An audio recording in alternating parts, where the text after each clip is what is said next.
कथा।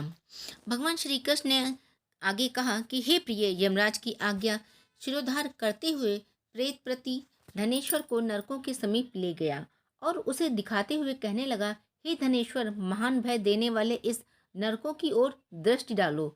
इनमें पापी पुरुष सदैव दूतों द्वारा पकाए जाते हैं। यह देखो, यह तप्त वाचुक नामक नरक है, जिसमें देह जलने के कारण पापी विलाप कर रहे हैं। जो मनुष्य भोजन के समय भूखों को भोजन नहीं देता है, वो बार बार इस नरक में डाले जाते हैं। वह प्राणी जो गुरु, अग्नि, ब्राह्मण, गौ, वेद और राजा इनको लात मारता है, वह भयंकर नरक अतिशय पापों के करने पर मिलते हैं। आगे देखो, यह दूसरा नरक है जिसका नाम अंधतामिस्त्र है। इन पापियों को सुई की भांति मुख वाले तमोथ नामक कीड़े काट रहे हैं। इस नरक में दूसरों का दिल दुखाने वाले पापी गिराए जाते हैं। यह तीसरा नरक है जिसका नाम क्रेकई है। इस नरक के में पापियों को आरे से चीरा जाता है। यह नरक भी असी मित्र वर्ण आदि भेदों से 6 प्रकार का होता है। इसमें स्त्री तथा पुत्रों के वियोग कराने वाले मनुष्यों को कड़ाही में पकाया जाता है। 2 प्रियजनों को दूर करने वाले मनुष्य भी असीम मत्र नामक नरक में तलवार की धार से काटे जाते हैं और कुछ भेड़ियों के डर से भाग जाते हैं। अब अर्गल नामक यह चौथा नरक देखो। इसमें पापी विभिन्न प्रकार से चिल्लाते हुए इधर उधर भाग रहे हैं। यह नरक भी वध आदि भेदों से 6 प्रकार का है।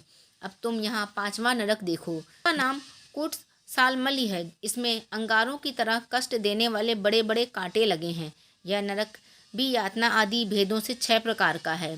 इस नरक में पर स्त्री गमन करने वाले मनुष्य डाले जाते हैं। अब तुम यह 6वां नरक देखो।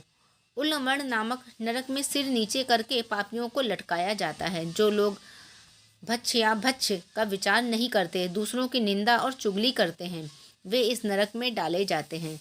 दुर्गंध भेद से यह नरक भी 6 प्रकार का होता है।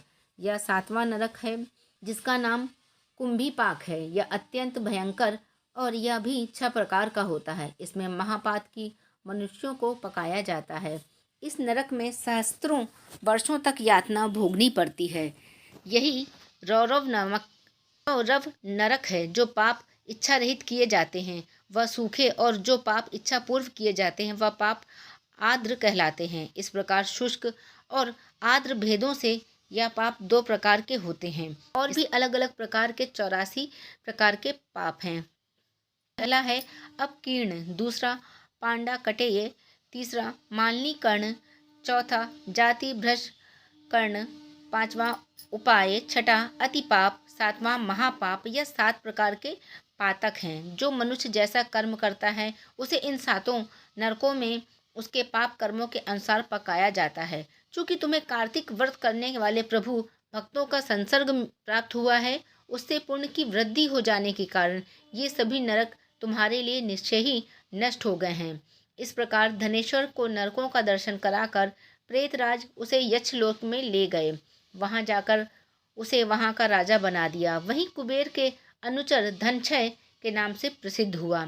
बाद में महर्षि विश्वामित्र ने उसके नाम पर तीर्थ बनाया। कार्तिक मास का व्रत महाफल देने वाला है। इसके समतुल्य अन्य कोई दूसरा पुण्य कर्म नहीं है। जो भी मनुष्य इस व्रत को करता है तथा इस व्रत के करने वाले का दर्शन करता है, उसे मोक्ष की प्राप्ति होती है। श्री सूत जी ने कहा, इस प्रकार अपनी अत्यंत प्रिय सत्यभामा को यह कथा सुनाकर भगवान श्री कृष्ण संध्योपासना करने के लिए माता के घर गए। कार्तिक मास का व्रत भगवान विष्णु को अति प्रिय है तथा भक्ति प्रदान करने वाला है।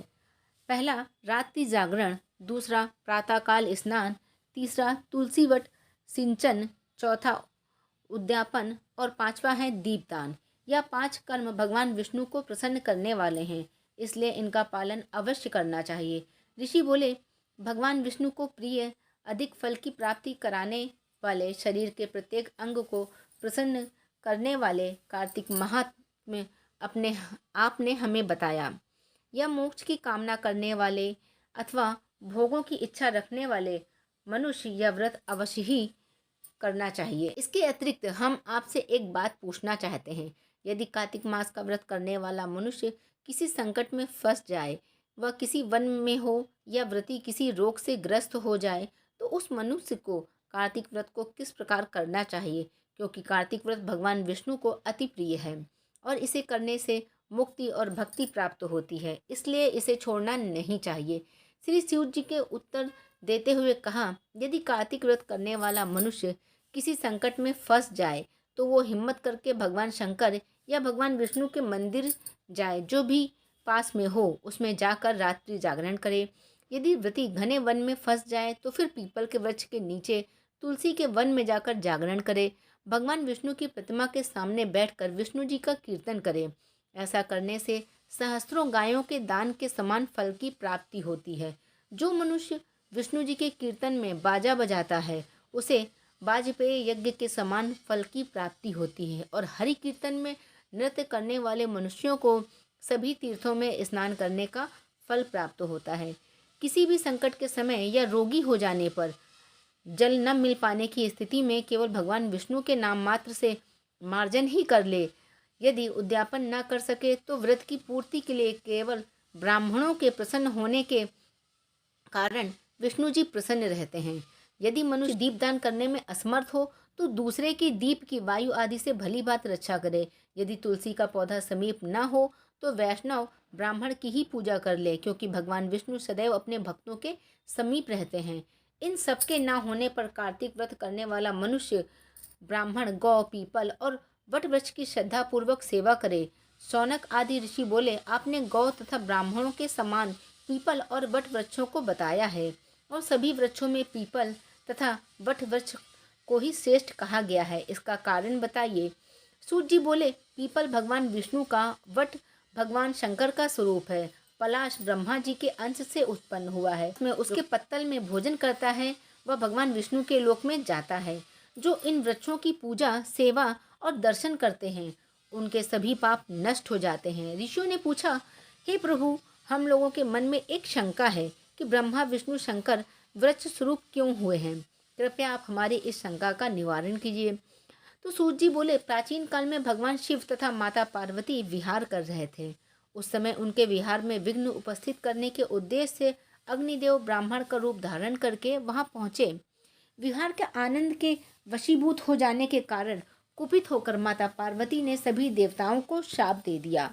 माता पार्वती ने कहा, हे देवताओं, विषय सुख से कीट पतंगे और अनभिज्ञ नहीं हैं। आप लोगों ने देवता होकर भी उसमें विघ्न उपस्थित किया है, इसलिए आप सभी वृक्ष बन जाओ। सूत जी बोले, इस प्रकार कुपित होकर पार्वती जी के शाप के कारण समस्त देवता वृक्ष बन गए। यही कारण है भगवान विष्णु पीपल और शिवजी वट वृक्ष हो गए। इसलिए भगवान विष्णु का शनिदेव के साथ योग होने के कारण केवल शनिवार को ही पीपल को छूना चाहिए, अन्य किसी दिन भी नहीं छूना चाहिए। उम्मीद करते हैं आपको ये वीडियो अच्छा लगा होगा। अच्छा लगा हो तो कमेंट सेक्शन में लिख के ज़रूर बताइएगा।